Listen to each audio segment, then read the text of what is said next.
ಆತ್ಮೀಯ ಪಾಲಕ ಪೋಷಕರೇ ಎಲ್ಲರಿಗೂ ನಮಸ್ಕಾರ. ಸರ್ಕಾರಿ ಶಾಲೆಗಳ ಕಿರುಚಿತ್ರಣ ನೋಡೋಣ ಬನ್ನಿ. ಶೈಕ್ಷಣಿಕ ಅಭಿವೃದ್ಧಿ ಎಂದರೆ ಕೇವಲ ಭೌತಿಕ ಅಭಿವೃದ್ಧಿಯ ರಚನೆಯಲ್ಲ, ಬೌದ್ಧಿಕ ವಿಕಾಸ, ಜೀವನ ಕೌಶಲ್ಯಗಳು, ಮಾನವೀಯತೆಯ ಪೋಷಣೆಯೂ ಕೂಡ ಆಗಿದೆ ಎಂದು ಸಾಹಿತಿಗಳು, ಶೈಕ್ಷಣಿಕ ಚಿಂತಕರು ಪ್ರತಿಪಾದಿಸಿರುತ್ತಾರೆ. ಈ ರೀತಿಯ ಅಭಿವೃದ್ಧಿಯ ನೆಲೆಯನ್ನು ಗಟ್ಟಿಗೊಳಿಸಲು ಮಾತೃಭಾಷಾ ಕಲಿಕೆಯು ಅತ್ಯಂತ ಮಹತ್ವ ಮತ್ತು ನಿರ್ಣಾಯಕ.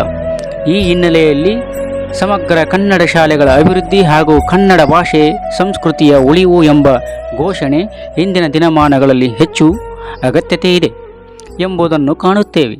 ನಾಡು, ನುಡಿ, ಸಂಸ್ಕೃತಿಯ ಉಳಿವು ಮತ್ತು ಬೆಳವಣಿಗೆಯ ಚರ್ಚೆ ಬಂದಾಗ ಕನ್ನಡ ಶಾಲೆಗಳ ಉಳಿವಿನ ಹಾಗೂ ಅಭಿವೃದ್ಧಿಯ ಉಪಕ್ರಮಗಳೇ ಪ್ರಮುಖ ನೆಲೆಯಾಗಿ ಅಭಿಪ್ರಾಯಗಳು, ಶಿಫಾರಸುಗಳು ವ್ಯಕ್ತವಾಗಿವೆ. ಜೊತೆಯಲ್ಲಿ ಭಾಷೆಯನ್ನು ಕಲಿಸುವ ವ್ಯವಸ್ಥೆ ಮತ್ತು ಕಲಿಸುವ ವಿಧಾನದ ಬಗ್ಗೆಯೂ ಆದ್ಯತೆ ಪಡೆದುಕೊಳ್ಳಬೇಕೆಂಬುದು ಬಲವಾದ ಪ್ರತಿಪಾದನೆಯಾಗಿರುತ್ತೆ. ಮತ್ತು ಪರೀಕ್ಷೆ, ಮೌಲ್ಯಮಾಪನ ಮತ್ತು ಫಲಿತಾಂಶ ಸುಧಾರಣೆಯ ಕೆಲಸಗಳು ಸಾಕಷ್ಟಿವೆ. ಈ ನಡುವೆ ಕನ್ನಡ ನಾಡಿನಲ್ಲಿ ಕನ್ನಡ ರಾಜ್ಯ ಭಾಷಾ ಮಾಧ್ಯಮವಾಗಿ ಉಳ್ಳ ಈ ನಮ್ಮ ರಾಜ್ಯದಲ್ಲಿ ಕನ್ನಡ ಉಳಿಸಿ, ಕನ್ನಡ ಶಾಲೆಗಳನ್ನು ಉಳಿಸಿ ಬೆಳೆಸಿ ಎನ್ನುವ ಕೂಗು ಪ್ರತಿಪಾದನೆ ಮಾಡುತ್ತಿದ್ದೇವೆ. ಇದೆಂಥ ವಿಚಿತ್ರ, ಆದರೂ ವಿಪರ್ಯಾಸವಾಗಿದೆ. ಒಮ್ಮೆ ನಾವೆಲ್ಲರೂ ಈ ವಿಷಯದಲ್ಲಿ ಆತ್ಮಾವಲೋಕನ ಮಾಡಿಕೊಳ್ಳುವುದು ಖಂಡಿತವಾಗಿಯೂ ಅವಶ್ಯಕತೆ ಇದೆ. ಇನ್ನು ಈ ನಿಟ್ಟಿನಲ್ಲಿ ಸರ್ಕಾರಿ ಶಾಲೆಗಳೆಂದರೆ ಬಹುತೇಕ ಜನರು ಇಂದಿನ ದಿನಮಾನಗಳಲ್ಲಿ ಮೂಗು ಮುರಿಯುತ್ತಾರೆ. ಸರ್ಕಾರಿ ಶಾಲೆಗಳ ಮಕ್ಕಳ ಬಗ್ಗೆ ಅಸಡ್ಡೆಯಾಗಿ ನೋಡುವ ಸ್ಥಿತಿ ನಿರ್ಮಾಣವಾಗಿದೆ. ಅಲ್ಲಿ ಕೇವಲ ಸರ್ಕಾರಿ ಶೈಕ್ಷಣಿಕ ಯೋಜನೆಗಳ ಅನುಷ್ಠಾನ ಮತ್ತು ಕಾಗದ ಪತ್ರಗಳಿಗೆ ಮಾತ್ರ ಸೀಮಿತ ಎಂಬ ಆಪಾದನೆಯೂ ಸಹ ಇದೆ. ಈ ನಡುವೆಯೂ ಕೆಲ ಕನ್ನಡ ಶಾಲೆಗಳು, ಸರ್ಕಾರಿ ಶಾಲೆಗಳು ಉತ್ತಮ ರೀತಿಯಲ್ಲಿ ಸೇವೆ ಸಲ್ಲಿಸುತ್ತಿವೆ ಎನ್ನುವುದು ಸಮಾಧಾನ ಪಡುವ ಸಂಗತಿಯಾಗಿದೆ. ಅಂದ ಹಾಗೆ ಸರ್ಕಾರಿ ಶಾಲೆಗಳು ಎಲ್ಲ ಅಪವಾದಗಳನ್ನು ಹೋಗಲಾಡಿಸಿ ಶಾಲೆಗಳ ಅಭಿವೃದ್ಧಿಗೆ ಹಾಗೂ ಶೈಕ್ಷಣಿಕ ವಿದ್ಯಾಭ್ಯಾಸದ ಜೊತೆ ಕ್ರೀಡೆ, ಸಾಂಸ್ಕೃತಿಕ ಕಾರ್ಯಕ್ರಮಗಳನ್ನು ಆಯೋಜಿಸುವುದರೊಂದಿಗೆ ಕಲಿಕಾಸಕ್ತಿ ಹೆಚ್ಚಿಸಲು ಸರ್ಕಾರ ಸೂಕ್ತ ಕ್ರಮಗಳನ್ನು ಕೈಗೊಂಡಿದೆ. ಸರ್ಕಾರಿ ಶಾಲೆಗೆ ಸೇರುವುದರಿಂದ ಆಗುವ ಪ್ರಯೋಜನಗಳು ಹೀಗಿವೆ. ಸರ್ಕಾರಿ ಶಾಲೆಗಳಲ್ಲಿ ಮಕ್ಕಳಿಗೆ ಸಿಗುವ ಯೋಜನೆಗಳು ಗಮನಿಸಿದರೆ ಬಹಳ ಸಂತಸ ಉಂಟಾಗುತ್ತದೆ. ಸೌಲಭ್ಯಗಳನ್ನು ನೋಡಿದರೆ ಇದೇ ಶಾಲೆಗೆ ದಾಖಲಿಸಬೇಕೆಂಬ ಹಂಬಲವೂ ಉಂಟಾಗುತ್ತದೆ. ಅಷ್ಟರ ಮಟ್ಟಿಗೆ ಸರ್ಕಾರ ಸೌಲಭ್ಯಗಳನ್ನು ಅಲ್ಲಿ ಒದಗಿಸಿದೆ. ಒಮ್ಮೆ ವಿದ್ಯಾರ್ಥಿ ಆ ಶಾಲೆಗೆ ದಾಖಲಾದ ಕೂಡಲೇ ಉಚಿತ ಪಠ್ಯಪುಸ್ತಕ ಸಿಗುತ್ತವೆ, ಉಚಿತ ಬ್ಯಾಗ್, ಉಚಿತ ಶೂ, ಮಧ್ಯಾಹ್ನದ ಬಿಸಿ ಊಟ ಯೋಜನೆ, ಹಾಲು, ಬಸ್ ಪಾಸ್, ಹೆಣ್ಣು ಮಕ್ಕಳಿಗೆ ನ್ಯಾಪ್ಕಿನ್, ಮೊಟ್ಟೆ ಹಾಗೂ ಪಾಯಸ ಇತ್ಯಾದಿ ಎಲ್ಲ ಸೌಲಭ್ಯಗಳು ದೊರಕುತ್ತವೆ. ಹಿಂದೆಲ್ಲ ಮಕ್ಕಳು ಅಪೌಷ್ಟಿಕತೆಯಿಂದ ಬಳಲುತ್ತಿದ್ದು, ಶಾಲೆಗಳಿಗೆ ಹೋಗುವ ಮಕ್ಕಳು ರೊಟ್ಟಿ, ಮುದ್ದೆ ಮಾಡುವ ಮಡಿಕೆ, ತಳದ ಸೀಕು ಇತ್ಯಾದಿ ಏನೇ ಸಿಗುತ್ತದೋ ಅದನ್ನು ತಿಂದು ಶಾಲೆಗೆ ಹೋಗುತ್ತಿದ್ದರು. ಸಂಜೆ ವಾಪಸ್ ಮನೆಗೆ ಬಂದಾಗಲೇ ಮಾತ್ರ ಅವರು ಊಟವನ್ನು ಮಾಡಬೇಕಾಗಿತ್ತು. ಆದರೆ ಇಂದು ಸರ್ಕಾರಿ ಶಾಲೆಗಳನ್ನು ನೋಡುವುದಾದರೆ ಆರೋಗ್ಯವು ಕೂಡ ವೃದ್ಧಿಯಾಗುವುದರ ಜೊತೆಗೆ ಶೈಕ್ಷಣಿಕ ವ್ಯಾಸಂಗಕ್ಕೆ ಪೂರಕ ವಾತಾವರಣ ಸೃಷ್ಟಿಯಾಗಿದೆ. ಇದರ ಜೊತೆಗೆ ಉಚಿತ ಬೈಸಿಕಲ್ ಪ್ರವಾಸ, ಪ್ರತಿಭಾ ಕಾರಂಜಿ, ವಿವಿಧ ವಿದ್ಯಾರ್ಥಿ ವೇತನಗಳು, ಹಾಜರಾತಿ, ಶಿಷ್ಯ ವೇತನ, ಹೆಚ್ಚು ಅಂಕ ಪಡೆದ ಟಾಪರ್ಗಳಿಗಾಗಿ ಲ್ಯಾಪ್ಟಾಪ್ಗಳ ವಿತರಣೆ, ಇಂತಹ ಅನೇಕ ಯೋಜನೆಗಳು ವಿದ್ಯಾರ್ಥಿಗಳಿಗೆ ಪೂರಕವಾಗಿವೆ. ವಿದ್ಯಾರ್ಥಿ ವೇತನಗಳು ಮಕ್ಕಳ ಮತ್ತು ವೆಚ್ಚಗಳನ್ನು ಸರಿದೂಗಿಸಲು ಸಹಕಾರಿಯಾಗುತ್ತವೆ.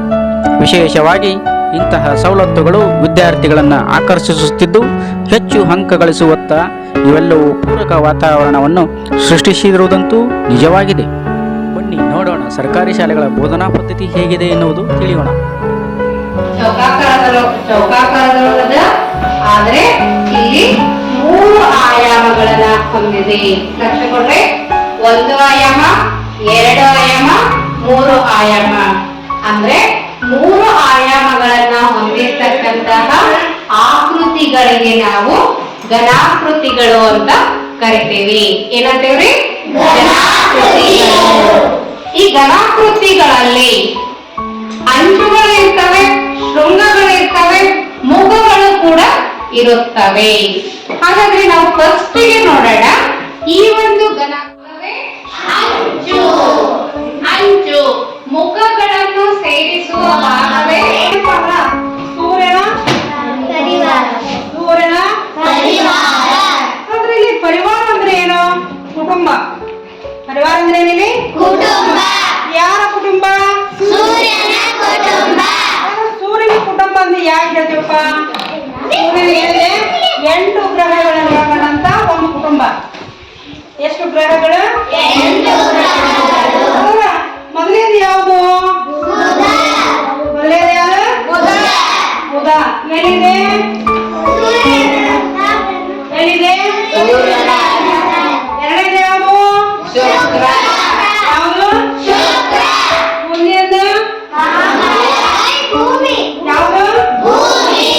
ಅದಾದ ನಂತರ ಯಾವುದು? ಗುರು. ಮಂಗಳ. ಯಾವುದು? ಮಂಗಳ. ಮಂಗಳ. ಇದು ಯಾವ್ದಪ್ಪ? ಗುರು. ಹಾಗಾದ್ರೆ ಇದು ಯಾವುದು? ಶನಿ. 8 ಗ್ರಹಗಳನ್ನು ಒಳಗೊಂಡಂತದ್ದು ಸೂರ್ಯನ ಸಂಸಾರ. ಅಂದ್ರೆ ಭೂಮಿ ಸೂರ್ಯನಿಗೆ ಅತಿ ಒಂದು ನೀ ನನಗಿದ್ದರೆ. ಸಂತೆಗೆ ಹೋದನು ಭೀಮಣ್ಣ, ಸಂತೆಗೆ ಹೋದನು ಭೀಮಣ್ಣ. ಹಿಂಡಿಯ ಕೊಂಡನು 10 ಮಣ, ಹಿಂಡಿಯ ಕೊಂಡನು 10 ಮಣ. ಕತ್ತೆಯ ಬೆನ್ನಿಗೆ ಏರಿಸಿದ, ಕತ್ತೆಯ ಬೆನ್ನಿಗೆ ಏರಿಸಿದ. ಕುದುರೆಯ ಜೊತೆಯಲ್ಲಿ ಸಾಗಿಸಿದ. ಕುದುರೆಯ ಜೊತೆಯಲ್ಲಿ ಸಾಗಿಸಿದ. ಕತ್ತೆಯು ಅರಚಿತು ಓ ಗೆಳೆಯ, ಕತ್ತೆಯು ಅರಚಿತು ಓ ಗೆಳೆಯ. ಅರ್ಧವ ನೀ ಹೊರುದಮ್ಮಯ್ಯ. ಆದವ ನೀ ಹೊರುದಮ್ಮಯ್ಯ. ಕುದುರೆಗೆ ಕೂಗಲು ಕೇಳಿಸಿತು, ಕುದುರೆಯ ಕೂಗಲು ಕೇಳಿಸಿತು. ಕತ್ತೆಯ ಕಿರುಚನು ಚಾಳಿಸಿತು. ಕತ್ತೆಯ ಕಿರುಚನು ಚಾಳಿಸಿತು. ನಿನ್ನಯ ಬೆನ್ನಿಗೆ ಹಾಕಿದನು, ನಿನ್ನಯ ಬೆನ್ನಿಗೆ ಹಾಕಿದಡಿ. ದಣಿಯಲು ಬರುವನು ಹಾದಿ ಹಿಡಿ. ದಣಿಯಲು ಬರುವನು ಹಾದಿ ಹಿಡಿ. ನಡುಗಿತು ಕತ್ತೆಯ ಕೈಕಾಲು, ನಡಗಿತು ಕತ್ತೆಯ ಕೈಕಾಲು. ಬಿದ್ದಿತು ಭೂಮಿಗೆ ಕಂಗಾಲು. ಬೀಸಿತು ಭೂಮಿಗೆ ಕಂಗಾಲು. ಬಂದನು ಆಗಲೇ ಭೀಮ,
ಸರ್ಕಾರಿ ಶಾಲೆಗಳಲ್ಲಿ ದೊರೆಯುವ ವಿಶೇಷ ಸೌಲಭ್ಯಗಳು: ಉಚಿತವಾದ ಶಿಕ್ಷಣ, ಪ್ರತಿಭಾವಂತ ಶಿಕ್ಷಕರಿಂದ ಬೋಧನೆ, ಪೋಷಕರಿಗೆ ಆರ್ಥಿಕ ಹೊರೆಯಿಲ್ಲ, ಉಚಿತವಾದ ಸಮವಸ್ತ್ರಗಳು, ಉಚಿತವಾದ ಪಠ್ಯಪುಸ್ತಕಗಳು, ಉಚಿತವಾದ ಸೈಕಲ್ಗಳು, ವಾರದ 5 ದಿನ ಕ್ಷೀರಭಾಗ್ಯ, ಉತ್ತಮ ಕಂಪನಿಯ 1 ಜೊತೆ ಶೂ, ವಿದ್ಯಾರ್ಥಿ ವೇತನ, ವಿಕಲಚೇತನರಿಗೆ ವಿಶೇಷ ಸೌಲಭ್ಯಗಳು, ಗ್ರಂಥಾಲಯ ಸೌಲಭ್ಯ, ಪ್ರಯೋಗಾಲಯ, ಸುಸಜ್ಜಿತ ಕೊಠಡಿಗಳು, ನವೀನ ಶೌಚಾಲಯಗಳು, ಆಟದ ಮೈದಾನ, ಉಚಿತ ಕ್ರೀಡಾ ಸಾಮಗ್ರಿಗಳು, ನಲಿಕಲಿ ಮೂಲಕ ಬೋಧನೆ, 1ನೇ ತರಗತಿಯಿಂದಲೇ ಇಂಗ್ಲಿಷ್ ಬೋಧನೆ, ಹೊಸದಾಗಿ LKG ಮತ್ತು UKG ಆರಂಭ, ಪ್ರತಿಭಾ ಕಾರಂಜಿಯ ಕ್ರೀಡಾಕೂಟ ಆಯೋಜನೆ, CC ಮೂಲಕ ಬೋಧನೆ, TLM ಮೂಲಕ ಬೋಧನೆ, ಪ್ರೋತ್ಸಾಹ ಪ್ರಶಸ್ತಿ ನೀಡುವ ಮೂಲಕ ಭಾವಿ ವಿಜ್ಞಾನಿಗಳಿಗೆ ಉತ್ತೇಜನ, ರಾಷ್ಟ್ರೀಯ ಬಾಲ ಸ್ವಾಸ್ಥ್ಯ ಕಾರ್ಯಕ್ರಮ ಯೋಜನೆಯಡಿ ಉಚಿತ ಆರೋಗ್ಯ ತಪಾಸಣೆ, ವಿದ್ಯಾರ್ಥಿನಿಯರಿಗೆ ಉಚಿತ ಶುಚಿ ಪ್ಯಾಡ್, ಸಾಂಸ್ಕೃತಿಕ ಕಾರ್ಯಕ್ರಮಗಳ ಆಯೋಜನೆ, ರೇಡಿಯೋ ಮೂಲಕ ಚುಕ್ಕಿ ಚಿನ್ನ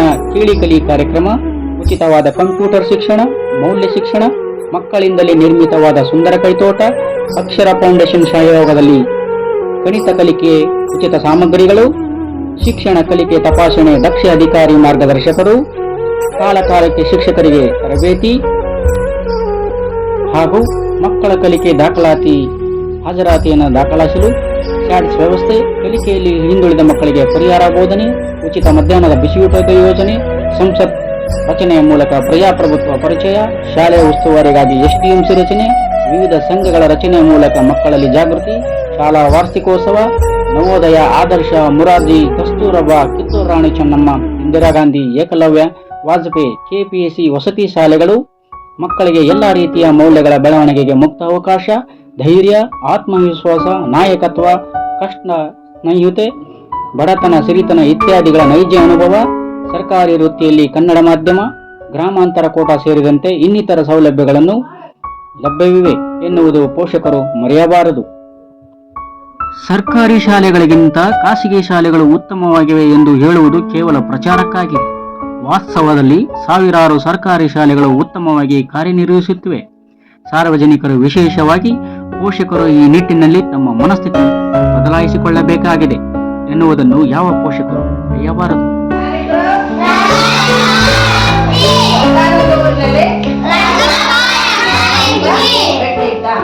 ಅವನು ದಿನಾಲು ಕಾಡಿಗೆ ಹೋಗಿ ಕಟ್ಟಿಗೆಯನ್ನ ಕಡಿದು ಅದನ್ನ ಒಲೆ ಮಾಡಿ ಕಟ್ಟಿಗೆಂಡು ಊರಿಗೆ ಪೇಟೆಗೆ ಬಂದು ಮಾಡಿ ತನ್ನ ಜೀವನವನ್ನ ನಡೆಸ್ತಾ ಇದ್ದ. ತನ್ನ ಹೊಟ್ಟೆ ಪಾಲಿಗಾಗಿ ಕಟ್ಟಿಗೆಯನ್ನ ಕಡಿದು ಅದನ್ನ ಕಾಡಿಗೆ ಹೋಗಿ ಕಡಿದು ಇದು ಕಟ್ತಾರಲ್ಲ ಹೊರಿ ಹೇಳಿಲ್ಲ, ಆ ಹೊರೆಯನ್ನ ಕಟ್ಟಿ ತಲೆ ಮೇಲೆಲ್ಲ ಹೊತ್ಕೊಂಡ್ಬಂದು ಅದನ್ನ ಮಾರ್ಕೆಟಿಗೆ ತಂದು ಮಾರಿ ಆ ಬಂದ ಹಣದಿಂದ ತನ್ನ ಹೊಟ್ಟೆಯನ್ನ. ಹಾಯ್, ಹಲೋ, ನಮಸ್ಕಾರ. ಸರ್ಕಾರಿ ಹಿರಿಯ ಪ್ರಾಥಮಿಕ ಶಾಲೆ ಹೊಸ ಹುಲಿಹಳ್ಳಿಯಲ್ಲಿ ಶಾಲಾ ಸಂಸತ್ ಚುನಾವಣೆ 2024-25ನೇ ಸಾಲಿನಲ್ಲಿ ಮೊಬೈಲ್ ಆ್ಯಪ್ UM ಮೂಲಕ ನಡೆಸಲಾಯಿತು. ರೀಸೆಟ್ ಮಾಡ್ಬೇಕನ್ನ ಬೇಡ. ಅಲ್ಲಿ ಏನಾಗುತ್ತೆ ಅಂದ್ರೆ ಈಗ ನಾನು ಒಂದ್ ಏನ್ ಮಾಡ್ತೀನಲ್ಲ, ಹಿಂಗ್ ಓದ್ತೀನಿ, ಹಿಂಗ್ ಸುಮ್ನೆ ಹಿಂಗ್ ಓದ್ತೀನಿ, ಅಲ್ಲಿ ಸೌಂಡ್ ಬರುತ್ತೆ. ಆ ಸೌಂಡ್ ಬಂದಿದೆ ಅಂದ್ರೆ ಏನಂತ, ಅದು ಆಗಿದೆ ಅಂತ. ನಾನು ಹಾಕ್ಬೋದ ಈಗ ಒಂದು ಓಟ್ ಇವ್ರಿಗೆ, ನಾವು ಕೂಡ ಒಂದು ವೋಟ್ ಮಾಡಬಹುದು. ನಿಮಗೆ ಯಾರು ಸದ್ಯಕ್ಕೆ ಅದೇ ಆಗುತ್ತೆ ಬಿಡು, ಟ್ರಯಲ್ ಅದಂಗ ಆಗುತ್ತೆ. ಸದ್ಯಕ್ಕೆ ಸರ್ ಒಂದು ವೋಟ್ ಕೊಡ್ತಾರೆ, ನಾನು ಬ್ಯಾಲೆಟ್ ಕೊಟ್ಟು ಸರ್ಕೊಳ್ತೀನಿ. ಕಡೆಗೆ ಬ್ಯಾಲೆಟ್ ಕೊಡ್ತಾರೆ, ಪ್ರತಿ ಓಟ್ಗೂ ಒಂದೊಂದು ಬ್ಯಾಲೆಟ್ ಕೊಟ್ಟಾಗ ಮೇಲೆ ಹಸಿರು ಬಟನ್ ಇರ್ತದೆ, ಹಸಿರು ಬಟನ್ ಆನ್ ಆಗಿರ್ತದೆ. ಇಲ್ಲಿ ಹಸಿರು ಬಟನ್ ಆನ್ ಆಗಿರುತ್ತೆ. ಅವಾಗ ಈ ಸರ್ ಬ್ಯಾಲೆಟ್ ನಾ ಕೊಟ್ಟಿದ್ದೀನಿ, ಸರ್ ವೋಟ್ ಮಾಡ್ತಾರೆ. ಯಾರು ನನಗೆ ಯಾರು ಬೇಕನ್ನೋದು ಅದು ಗೌಪ್ಯ, ನಾನು ಹೇಳೋಂಗಿಲ್ಲ ನಿಮಗೆ. ಇಲ್ಲಿ ಒತ್ತಿನ ಮೇಲೆ ಅಲ್ಲಿ ಸೌಂಡ್ ಬರುತ್ತೆಲ್ಲ ನೋಡ್ರಿ.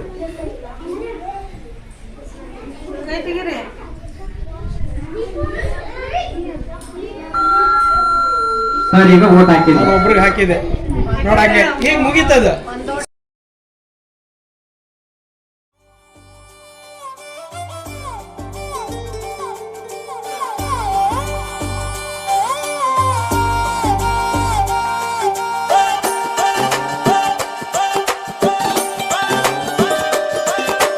ಸರ್ಕಾರ ಸಾಲಿ ಹಚ್ಚಬೇಕು ತಮ್ಮ, ಇಲ್ಲಿ ಜೀವನ ಉದ್ಧಾರಕತೆ. ದುಡ್ಡು ಗಿಡ್ಡು ಖರ್ಚಾಗುದಿಲ್ಲ, ನಿನ್ನ ಬುದ್ಧಿ ಹೆಚ್ಚಕತೆ. ಇದೇ ತರನಾಗಿ ಸರ್ಕಾರಿ ಶಾಲೆಗಳು ಸೌಲಭ್ಯಗಳನ್ನು ಬಳಸಿಕೊಂಡು ಮಕ್ಕಳಿಗೆ ಕಂಪ್ಯೂಟರ್ ಶಿಕ್ಷಣದ ಮೂಲಕ, ತಂತ್ರಜ್ಞಾನದ ಮೂಲಕ ಪ್ರಾಜೆಕ್ಟರ್ ಅನ್ನ ಬಳಸಿ ಅವರಿಗೆ ಜ್ಞಾನವನ್ನು ತುಂಬುವ ಕೆಲಸವನ್ನು ಸರ್ಕಾರಿ ಶಾಲೆಗಳಲ್ಲೂ ನಡೆಯುತ್ತಿದೆ. ನನ್ನೆಲ್ಲ ಪಾಲಕ ಪೋಷಕರಲ್ಲಿ ನಾನು ಮತ್ತೊಮ್ಮೆ ವಿನಂತಿಯನ್ನು ಮಾಡಿಕೊಳ್ತಿದ್ದೇನೆ. ನಿಮ್ಮ ಮಕ್ಕಳು ಎಲ್ಲಿರಬೇಕು ಅಂತ ಹೇಳಿದ್ರೆ ಸರ್ಕಾರಿ ಶಾಲೆಯಲ್ಲಿ ಇರಬೇಕು. ಇದು ನಮ್ಮೆಲ್ಲ ಸರ್ಕಾರಿ ಶಾಲಾ ಶಿಕ್ಷಕರ ಕಳಕಳಿಯ ವಿನಂತಿ.